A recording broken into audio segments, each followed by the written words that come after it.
Indeed. Well, before I speak to Nigel Farage, let's have a listen to what the Lithuanian president had to say on her way into the summit. It's very difficult for European side to negotiate with a person who has no full support of the position. It's changing, it's under discussions, and that's a problem. If you have on another side of the table a negotiator who has no strong mandate, it's very difficult to negotiate. Well, I'm joined by Nigel Farage, former UKIP leader, of course, chairman of Leave Means Leave. Very good evening to you. We heard there that the British are not really prepared, didn't work out all the ramifications.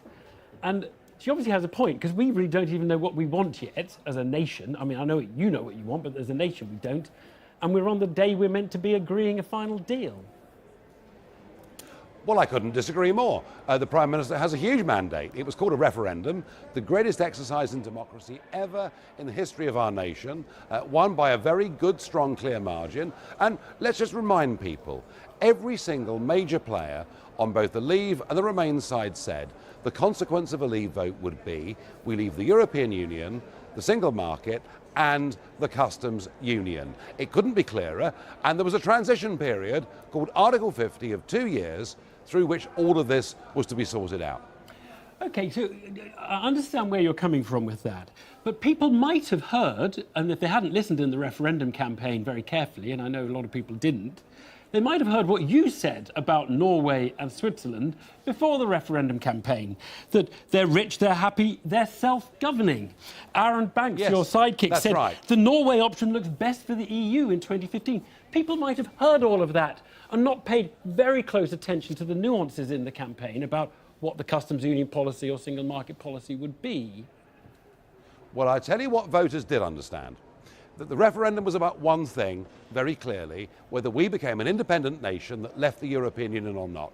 We voted to do so, and the problem is we have a Prime Minister who was a Remainer, who has once again come to a European summit and humiliatingly agreed that she's prepared to sign up for a further year of transition and another £20 billion of UK taxpayers' money. The problem isn't Brexit. The problem is the Prime Minister. Well, she hasn't agreed to the transition extension yet. But look, you're saying that she's offered it. She's offered it. She's offered it. If, you know, in return for some minor concession on the so-called Irish border problem, that's what she's put on the table tonight. But you said the public voted to be an independent nation.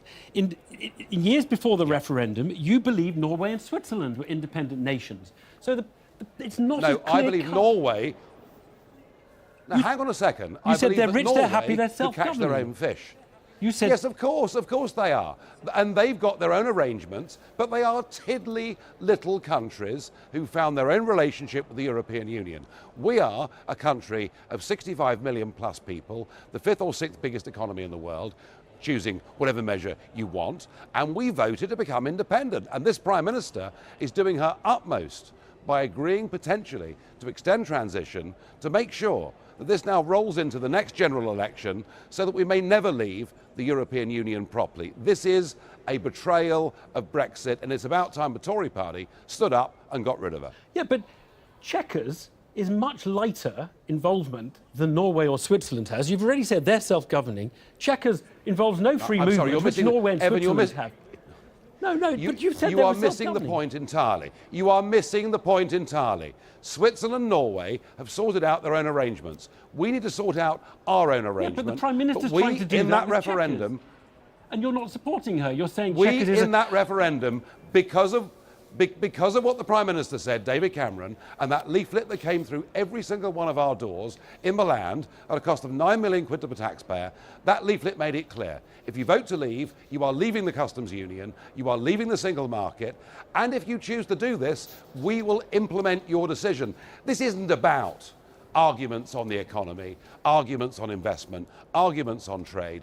This is about trust of the British people in their governing classes to deliver what they were promised. That is now what Brexit is really all about. Nigel Farage, thanks very much for joining us. Thank you very much.